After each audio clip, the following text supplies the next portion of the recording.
Stanovnici obiteljskih kuća u Ledinskom putu u Svetoj Klari napokon mogu odahnuti.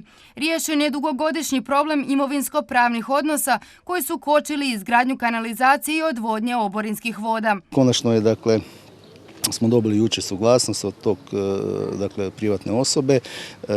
Sunjsko-Ledinski put ide u izgradnju, u ovoj godini u planu je, postoji građevinska dozvola, ide se u natječaj za izvođača i ja mislim ove godine će radovi biti gotovi. Ovi problemi nekim su stanovnicima postali neizdrživi. Vi vrlo dobro znate da Sveta Klara, pogotovo ovaj novi dio, da imamo problema sa oborinskim vodama, to je bilo naglašeno i prošle godine, tako da Ledinski put je isto jedna pozicija gdje faktički ljudi kad padne malo više kiše jednostavno nemaju mogućnost, sve je poplavljeno i put i dvorišta, čak ulazi i u kuće.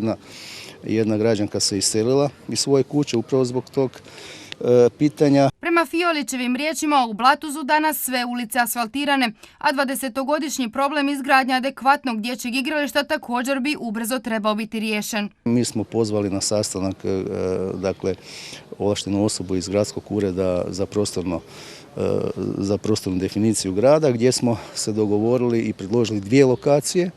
To su lokacija ulica Jurija Njavre, KČ 3537/1 i kod Kapelice, koja je by the way odbijena, međutim ponovo će se razmatrati. Mislim da ćemo raditi dva igrališta, dječja igrališta.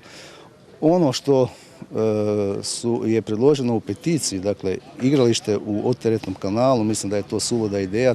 Uvođenje kanalizacije i odvodnje ove godine očekuje i 9. odvojak ulice Franje Malnara te 1. odvojak Sisačke ceste.